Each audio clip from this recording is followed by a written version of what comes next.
बच्चों के बीच में एक तरह से बहुत ही ज़्यादा अफरा तफरी मची हुई है इस बात को लेके, क्योंकि आपको पता है बीपीएससी जो 6 to 8 एक तरह से बहुत बड़ी वैकेंसी निकाली हुई है, उसमें सेकंड पेपर सीटेट का चाहिए।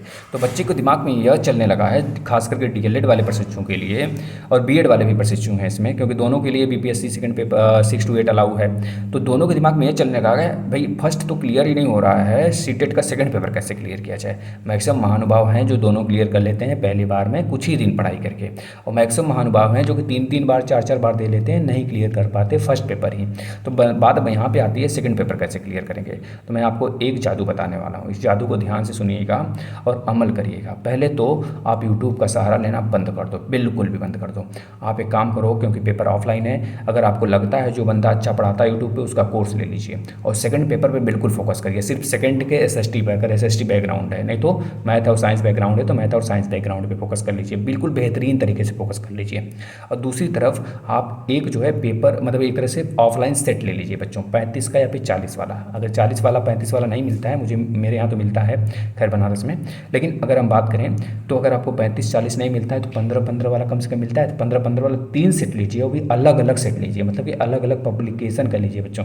अगर आप चाहते हैं कि इस बार हम न चूकें, मैं 3 इस वजह से कह रहा हूँ क्योंकि आपके पास लगभग देखा जाए तो 2.5 महीने हैं एग्जाम में, सीटेट सेकंड पेपर के लिए मैं बता रहा हूँ 2.5 महीने हैं। तो आप उस चीज़ को 3-3 दिन पे लगाएंगे और 3 दिन पे लगाएंगे और नेक्स्ट 3 दिन क्या करेंगे बच्चों ने, एनालिसिस करेंगे कहाँ पे गलती हो रही है। और जो आप कोर्स परचेज किए हैं उसमें अगर आपका बैकग्राउंड आर्ट है तो आप आर्ट वाले यानी कि आप एसएसटी पे भरपूर रूप से फोकस करेंगे। उसके लिए 15 नंबर वाला जो सेक्शन आता है बच्चों, आपको लूसेंट से पर्याप्त रूप से मिल जाएगा और 15 नंबर का पेडोलॉजी पूछता है, इसमें कोई दो राय नहीं है, उसमें डायरेक्शन वगैरह जो भी चीज़ें होती हैं बच्चों आपको वहाँ से पता चल जाएगा, आप जो कोर्स लिए रहेंगे।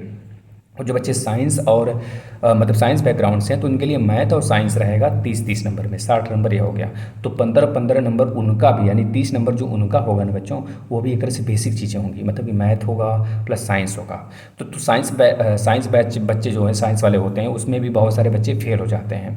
तो क्या करेंगे आप, पहले लूसेंट से साइंस जो फिजिक्स केमिस्ट्री बायो दिया है उसको अच्छे से चढ़ जाएंगे और किसी मैथ को सिलेक्टेड अपने हिसाब से, जो बच्चा यह जानता है कि मैथ ये अच्छे पढ़ाते हैं हमको इनका पसंद आता है तो वहाँ से पढ़ सकते हैं। या फिर यूपी टेट वाला मैथ अगर पढ़ जाएंगे तो 15 नंबर आपका वहाँ से तैयार, यानी 30 नंबर आपका तो बेसिक चीज़ें होंगी, मतलब एक तरह से कॉन्सेप्चुअल होगा, और 30 नंबर आपका शिक्षण विधियाँ आएंगी साइंस और मैथ का मिला के। तो उसको आप क्या करोगे बच्चों, जो आप कोर्स परचेज किए रहोगे वहाँ से देखोगे। एक बात मैं बता देता हूँ बच्चों, बार बार अगर आप फेल हो रहे हैं तो यह सिर्फ यह कारण है कि आप बार बार यूट्यूब का सहारा लेते आए हैं। एक बार कोर्स परचेज कर लीजिए और टेस्ट लगाइए बच्चों, टेस्ट ज़्यादा से ज़्यादा इस बार लगा के जाइए, देखिए आप नहीं फेल होंगे, क्योंकि मैं आपको स्टार्टिंग में ही यह बात बता दिया इस बार। क्योंकि मैं भले ही आप मुझे हो सकता है पहली बार देख रहे हों, बहुत सारे बच्चे बहुत बार मतलब बहुत पहले से फॉलो कर रहे हैं तो उनको फ़ायदा होता है हमारी स्ट्रेटजी पे। भले हम क्लास तो नहीं लगाते हैं लेकिन मैं स्ट्रेटजी जो बताता हूँ बच्चों, मतलब सीटेट का क्लास मैं करा रखा हूँ जितना, मैं डेली क्लास नहीं ले पाता हूँ, समय नहीं मिल पाता है, यूपी टेट का मैं क्लास लूँगा। तो यह स्ट्रेटजी जो मैं बता रहा हूँ बच्चों, मैंने खुद अमल किया हुआ है, पहली बार में एक अच्छे मार्क्स से मैंने क्लियर भी किया है। तो प्लीज़ आप सभी से रिक्वेस्ट है, यह बातें यह स्ट्रेटजी आपको फॉलो करने से बहुत फ़ायदा होने वाला है। तो जो बच्चे फॉलो करेंगे, बस टेस्ट पे फोकस करना है, एनालिसिस करने हैं, एनालिसिस में यह चीज़ देखना है। जैसे कि एक बात मैं और बता देता हूँ, एक तुक बताता हूँ बच्चों आपको।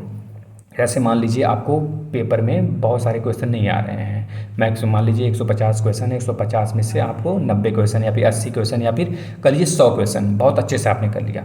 अब लगता है 50 क्वेश्चन तो हमको आ ही नहीं रहे हैं, तो आप लगते हो रैंडमली मारने हैं, ए मारते हो, बी मारते हो, सी मारते हो, डी मारते हो, ऐसे नहीं मारना है आपको सभी के सभी जितने क्वेश्चन हैं 50 के 50 में आपको केवल बी ऑप्शन या फिर केवल सी ऑप्शन या फिर केवल डी ऑप्शन ऐसे मारने हैं। बस डी डी डी डी सबका डी, सबका सी सी सी। अगर आपको लगता है 2 ऑप्शन में कन्फ्यूजन है तो उसमें आप देख सकते हैं अपने हिसाब से, लेकिन जो बिल्कुल भी नहीं आ रहा है क्वेश्चन उसमें डी डी डी एक ही मारते चले जाइए आप।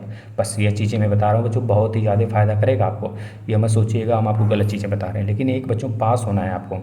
सीटेट कहीं नहीं आता है, अगर यूपी टेट होता तो यूपी टेट फ़ायदा करता आपको इन सब एग्जाम में, बीपीएससी वाले में, एसएससी वाले में, रेलवे वाले में, उन सब के क्वेश्चन आते हैं, लेकिन सीटेट का कहीं क्वेश्चन नहीं आता। तो सीटेट मतलब कि हमको बस सिर्फ पास करना है।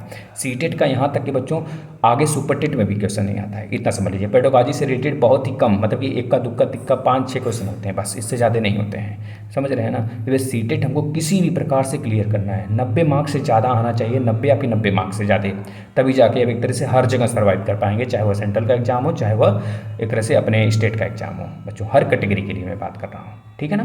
तो ये चीज़ें नहीं, अगर आपको वीडियो पसंद आया हो तो ज़्यादा से ज़्यादा बच्चों शेयर करो, सबके पास पहुँचाओ, ये आपकी जानकारी के लिए काफ़ी ज़्यादा मतलब एक तरह से पर्याप्त है। धन्यवाद।